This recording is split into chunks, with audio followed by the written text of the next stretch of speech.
علیہ وسلم نے مسجد نبوی میں کبھی عید کی نماز نہیں پڑھی،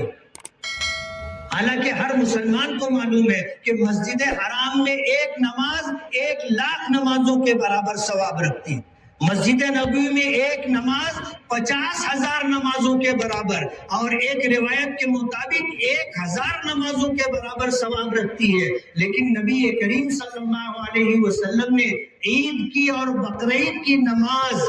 کبھی بلا عذر آپ نے مسجد نبوی میں نہیں پڑھی،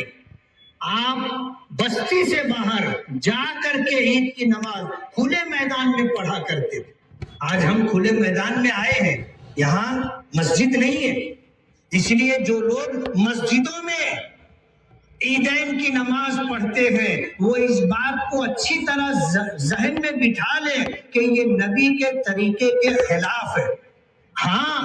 جو معذور لوگ ہیں ان کے لیے یہ گنجائش ہے کہ شہر کی کسی بڑی مسجد کے اندر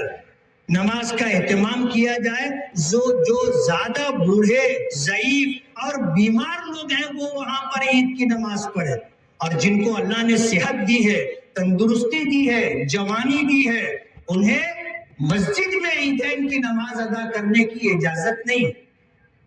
میں یہاں سے یہ پیغام دینا چاہتا ہوں ان تمام مسجد کے ذمہ داران کو جن کی مسجدوں میں عیدین کی نماز کا اہتمام ہوتا ہے، آپ ذمہ دار ہو،